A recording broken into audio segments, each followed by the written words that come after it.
Hello and welcome. Hope you're doing all right. I am doing all good on this June afternoon. The rain's finally come. It's a bit on off at the moment.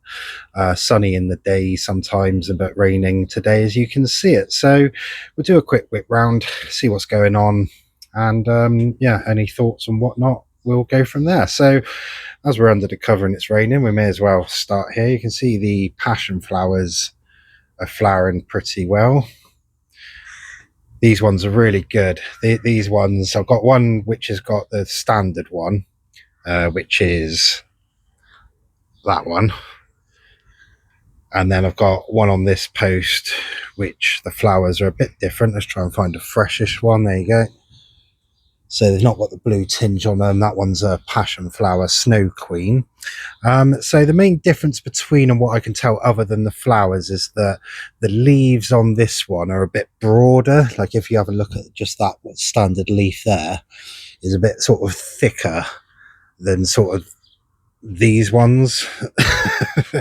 They do look a little bit straggly, these passion flowers. They don't bush out like if you look in the background there at the clematis armandii, how much that bushes out. This hasn't done that, but what I'm hoping it's going to do over the next couple of years, it does look a lot better than it did, you know, earlier in the year. They are starting to bush out around these poles, and what's sort of happening is that it's sending out these sort of runners, as you can see. I'm just hanging off, and it did that all at different angles going down, so it kind of looked like a Christmas tree. And then as they've got so heavy, they folded down like a sort of skirt of tree fern fronds.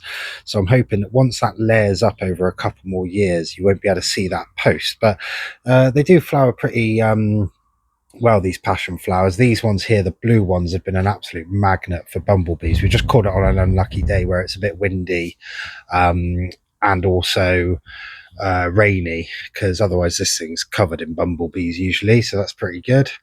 But yeah, they're doing all right. Let's venture out into the rain a bit.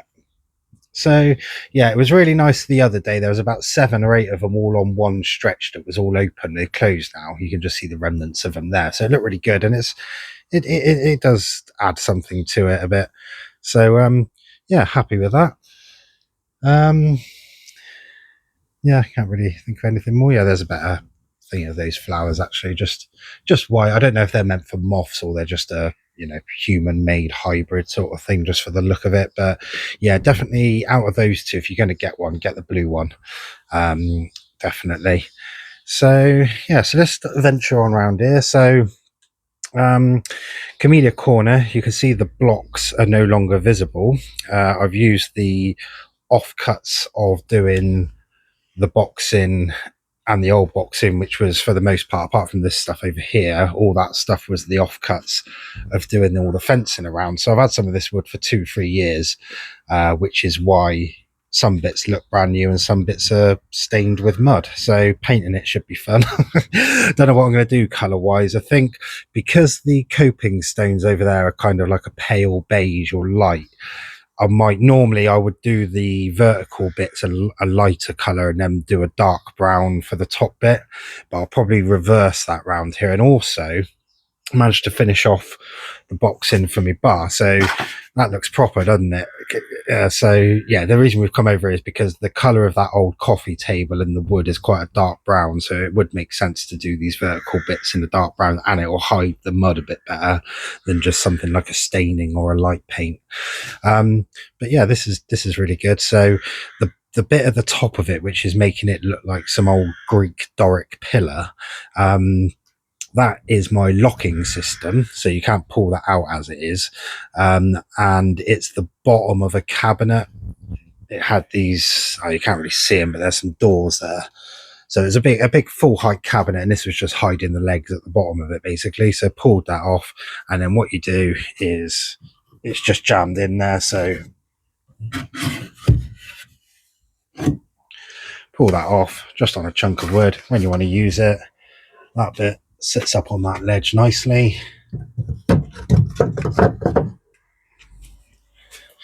And then it's faced up both ways, and if I can do it one-handed, put it up. Legs, I need to work on some way of doing the legs. As solid as a rock, I could stand on that, it's fine. But yeah, it's mainly the bit I'm worried about is just it doesn't quite marry up at the end there. That bit is like, asking for a toddler to smash his head on. So at the moment, all I'm going to do possibly is just run a bead of silicone around the catches and that. But if I can think of something better to do with the legs, then I will do. But yeah, so I finished that off and I've just been slowly working my way around, sanding it all down just to stop any splinters. It's all nice and smooth now, so happy days. Anyway, yeah, Comedic Corner. So I need to finish up. I need to find some more offcuts of wood because I've used pretty much all the ones I've got. I just need to do down the side of the bench there, similar to what I've done this side, if I can get down to it. And then, of course, the issue I had is that because I cut all the coping stones to the size of it being a block, because I was just going to paint it, as in, that layer of paint is 1 mil, whereas these things are sort of, I don't know why they are 2.5 centimeters. So it's bored it out a bit more, which means that the coping stones don't quite marry up. Now you can see here I've got a big old gap in it and stuff like that, but I'll figure that out when I figure it. So yeah, going to do this, going to just finish off the side and then cement down the coping stones so they can't be pulled off. But plant wise in here, major news was the fact that the tetrapanics collapsed. It came over this way. Now originally it was over right at the back behind the Lophosauria, right at the back in front of the Clematis amandia. There's a Scheffler in there now. And I think what I did is that where I cut it up, I probably chopped off one of the big roots, which does make sense because I'm getting loads of Tetrapanax pups up there now along one line. But it means that when I've put it in and I've put the roots that it's got facing us, there's no roots towards the little Tyrannosaurus toy you can see at the back there. So yeah, it just collapsed over. So all I've done is I've tied this stake into the fence and then tied the Tetrapanax onto the stake there. So it seems to be doing a job. We've had some high winds, so I'm happy with that. But otherwise, yeah, so Tetrapanac's going well. This giant honeysuckle cutting is finally sort of taking off now, so I've just been edging him up that way a bit, just wait for him to get up, and then once he catches on those 3 runs above the fern art, I can take the little sticks of bamboo that are holding it up. Underrated fern alert is not the Dicksonia, it's actually the one at the back, which is well hidden. This I think it's a Terrace umbrosa. Yeah, he's completely taken off there, and that's in pretty, that's south facing, that is, so I wouldn't call it full sun, I'll probably call it part sun, but yeah, it seems to like it there. And it's obviously in a planter, so it's not particularly wet there, if you see what I mean. It's not in the ground. But otherwise, the Trachylospernum jasminoides is just starting to flower up. This is a young plant, only went in last year. So the idea, all this plant needs to do is fill up this trellising on both sides, like it is slowly and surely doing. So giant honeysuckle's doing well. It needs another prune. You can see these ones that are coming off to the left. I don't want them going anywhere to the left of sort of where we are now, because that's going to be the distinction between the clematis and that. But it looks like we're going to get loads of flowers on it. Some of them are new, some of them are starting to get there. So yeah, maybe 2-3 weeks time this thing will be covered in flowers, and you can see just everywhere this year is going to be covered in them. So yeah, that's good. Much for muchness going on around here. Lophosauria loving the wet weather. I put in a couple of little snapdragons just here and there just to see what they look like, because they're on my list for the wildlife. Clematis armandii still bushing out, still looking good. Adds loads of volume really quickly, that one. I probably wouldn't want to put that on the pergola, just because it's too aggressive and it'll be all over the floor. You're having to chop it back all the time or be too thick above. But yeah, definitely if you want to cover a fence quick, Clematis armandii, evergreen, hardy, yada, yada, yada. So moving on round, got the centre bed here. The Atratus just decided to send out its fronds now. It's a bit late. Not sure why that is, but really, yeah, so this buddleia that I put in, not really enjoying life. It's been totally aphidized. Funny enough, they're all kind of off it now, but I think it was just a little bit too late for it. So yeah, we'll see how it does. As long as it survives and can come back next year, I'm not too fussed about it, to be honest with you. Another snapdragon around here. We finally, off the cutting of the division, we finally got a little baby frond come up, so that's good. It didn't get mullered by slugs, so that's a start. I got a feeling I may have buried that too deep. Not buried it, but planted it too deep. Scheffler is doing well. It sent out this other flush, so that's good. That can crack on now. The Verbena bonariensis I got trampled on, but you can see it's still trying to flower even though it's been trampled down. The Droptrix Wallichiana is starting to show what it's got now. Even the other one at the other side's doing okay, so hopefully I'll leave them in now. I was saying that it's a very important area, that, because it's either side of the slide and it's to close this big gap up. So yeah, I can leave them in now. I don't have to take them out and worry about what I'm going to put there, so good stuff. And then yeah, Lophosauria just standing out like a sore thumb as usual. Willemy's loving it in the ground in the rain. Just you can see all this new growth coming off it now, so that's good. This Scheffler is a bit behind all the others, but it has finally sent up a new flush. So, you know, when they're in for the first year or two, you know, I kind of, they're acclimatizing and whatnot. So, yeah, we'll just leave it. At least it's not dying like the other two Schefflers that died on me. So, yeah, this was where the Tetrapanax was. And you can just see Tetrapanax pup there. I've already pulled a Tetrapanax pup out of it, which is in a pot over to the way. There's another one at the back there. I think there was another one somewhere as well. There he is at the front there. So that, I reckon that root which is going along there would have been the one that would have held it up on the other side. Canna's starting to go now. That'll be needing replacing. I mean, I don't know. I need something with a bit of evergreen bulk on it to marry up with that Dixonia down there and the one that's over there, which we're going to have a look at. It would be nice to get a 1 or 2 foot Dixonia in there, probably where that sort of cat scanner is, or the cat scarer is, something in and around that. And then if they're going to be evergreen, in inverted commas, I'm not so reliant on the Canna being evergreen, but I must admit, I do like just the standard normal fuchsia plants. I don't know why, I just like them. So I might put one of them in there instead. I know they're not evergreen, but with the thingy, that would look quite nice with the little purple flowers poking itself around.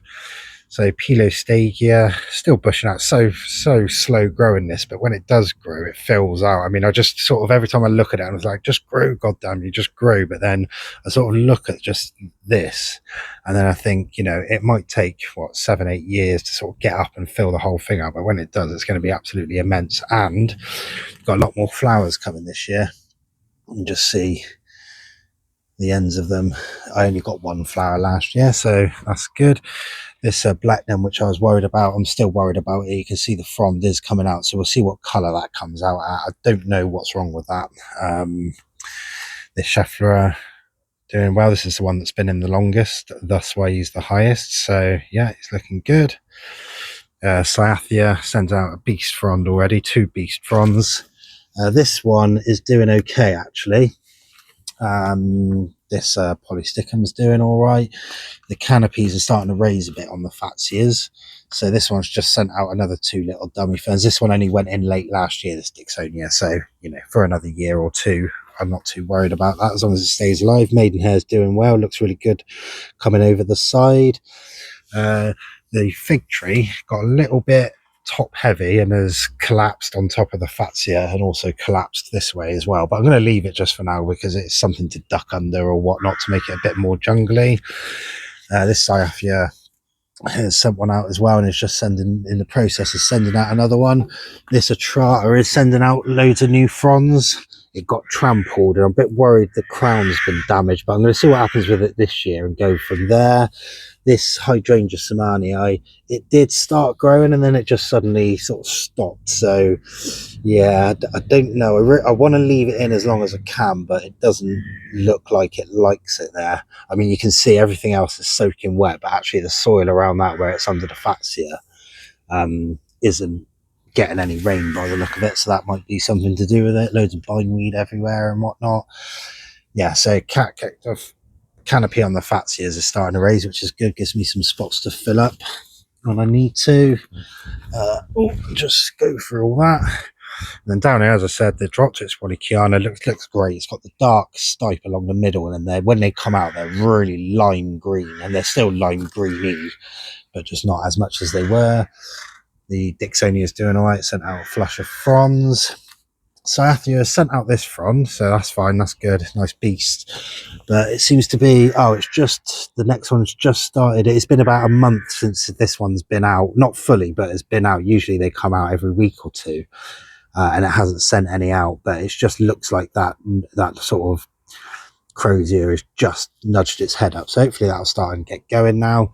I did mention last time that this Scheffler, which is going to be fighting a battle against those of Dixonia fronds and Cyathea fronds, it looked a bit ropey last time. I figured out what it was. The same reason that I'd killed two others was that I'd probably been overwatering it. And the reason I've been overwatering it is because Cyathea, super thirsty, Dixonia antarctica, super thirsty.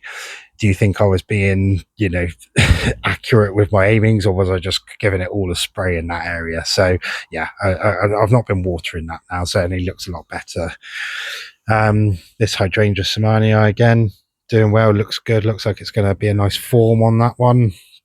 And then around this, we've got a big gaping hole here of something to fill out, but I think I'll wait for the canopy on the Fatsia to raise properly, see what happens with the Atrata and the Samanii, and then I might have a big run of sort of, lower level plants I can put in there, really. I think I might need a climber here somewhere. The trouble is I haven't got anywhere to put it down here in the ground, because this sword fern I want to stay where it is. This Fatsia spider's web I want to stay where it is. The maidenhair's doing well there down the bottom, so that can stay where it is. And then we've got the Scheffler. So there might be a little gap between the Scheffler and the Dixonia down there that I can put a climber in maybe. But yeah, we'll see what happens. And then finally, around here, this Trachyluspermum doesn't get as much sun as the other one, so there are flowers on it, but not many. But again, it's mainly just for the foliage, just to cover up the trellis a little bit. And then everything else down here is kind of doing all right, really. Oh yeah, we've got a tail of two Nephrolopis as well. That one's got bindweed coming up through the fence by the look of it. So yeah, it is what it is. So yeah, it's all going well. I've left the grass long around the edges and just been mowing me little paths through it, so that's good. And yeah, it's all sort of looking pretty good for the most part. Good thing about doing this, sort of going down and trying to track the insects in, is that I've got loads of little odd spots I can fill up, so that's pretty good. I don't need to worry too much about the sort of structural plants, apart from maybe 2 or 3 Dixonia antarcticas, but you buy them at the size you need them anyway, so no rush to get them in the ground. So yeah, that's my next thing really, is just tidying up, doing loads of loose ends. And yeah, we'll see where we go. I'm not getting a patio this month because we're going on holiday next week, so I need that money for joys of that. So probably the next month I'll do it, but not in any particular. Well, I am in a rush, but also not in a rush. So yeah, that's it really. We'll just see how it goes and go from there with it all. Anyway, hope you're doing all right. See you next time.